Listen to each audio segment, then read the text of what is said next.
क्या निर्माणाधीन मंदिर में प्राण प्रतिष्ठा होती है क्या? यानी कि धर्मशास्त्र के खिलाफ। पहले यजमान खुद मोदी जी अपने आप को बना लिया था। जब बात आया कि साहब पति पत्नी दोनों उपस्थित होना चाहिए यजमान होने के लिए, तब उन्होंने कहा भाई मैं नहीं होऊंगा। उनको विशेष यजमान का रूप दे दिया गया और एक वहां के अयोध्या के ब्राह्मण परिवार के जोड़े को यजमान बनाया गया। बात यह है कि शास्त्रों का विधि विधान से अगर हो जाता तो इसमें आपत्ति आपको क्या थी? लेकिन मंदिर निर्माण का लक्ष्य उनका नहीं है, चुनाव उनका लक्ष्य है। अरे रामलला का जन्म तो रामनवमी पे हुआ है। अरे रामनवमी पे करते, लेकिन कैसे कर लेते? तब तो यजमान बन के वो प्रधानमंत्री जा नहीं पाते मोदी जी, तब तो किसी और से कराना पड़ता। तो राम जन्मभूमि के मंदिर में रामनवमी पर ना करके 22 जनवरी का मुहूर्त निकाला गया। और बात यह है, लक्ष्य था लोकसभा के चुनाव में राम मंदिर के मुद्दे का राजनीतिक उपयोग, जिसका हम विरोध करते हैं। कांग्रेस पार्टी के बारे में कहते साहब ये राम विरोधी है। भाई कैसे राम विरोधी है?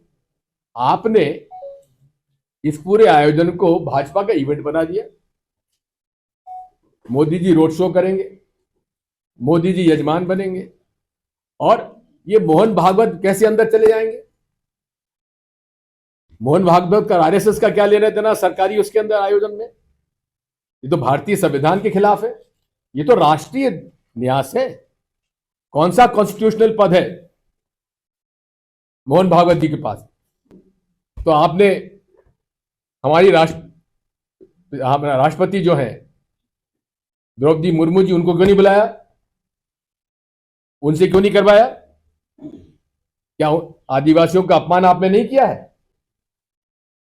ये सारे प्रश्न आप पूछ सकते हो। कौशल्या जी के गोद में भगवान राम बाल रूप में है, ऐसी मूर्ति बनाना चाहिए। कोई अनुचित बात तो नहीं की, लेकिन वो नहीं बनाएंगे। राम दरबार की मूर्ति लगवा रहे हैं।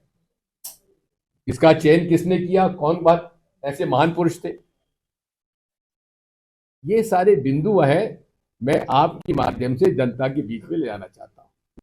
ये लोग अधर्मी हैं जो शंकराचार्य जी को चुनौती दे रहे हैं, जिन्होंने निर्भोज अखाड़े का हक छीना है, जिन्होंने रामानंदी संप्रदाय का अपमान किया कि उनको रामनेश्वराचार्य जी को उन्होंने निमंत्रण नहीं भेजा। ये अधर्मी है, धर्म विरोधी है। इसलिए हम इनका पर विश्वास कभी नहीं करेंगे। जहां तक अयोध्या जी में रामलाला जी का मंदिर है, उसका पूरा निर्माण हो जाने दीजिए, उस पर कलश चढ़ जाने दीजिए, ध्वजा चढ़ जाने दीजिए, दर्शन करने जाएंगे और सबके साथ चलेंगे।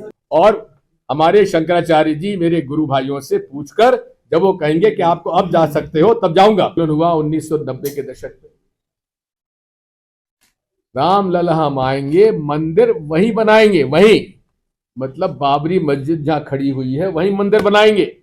ये नारा था कि नहीं था? इसका मतलब था पहले मस्जिद तोड़ो, उसके बाद मंदिर बनाओ। क्योंकि जब तक मस्जिद नहीं टूटती थी इनका उद्देश्य पूरा नहीं होता था। क्योंकि मस्जिद तोड़ना उद्देश्य था, मंदिर बनाना इनका उद्देश्य नहीं था। खैर, तत्कालीन भाजपा सरकार उत्तर प्रदेश की सुरक्षा नहीं रख पाई, मस्जिद टूटी। नरसिम्हा राव जी प्रधानमंत्री थे। रामलला की मूर्ति की सुरक्षा के लिए उन्होंने वहां पे टेंट लगवा दिया, गार्ड बैठा दिया, और कानून बनाया देश में कि भाई इस तरह का विवाद अब आगे ना हो। तो वहां पे कानून पाया कि साहब 1947 देश जब आजाद हुआ था, तो जो जिसका पूजा स्थल है उसमें कोई फेरबदल नहीं होगा, ये गैर कानूनी होगा।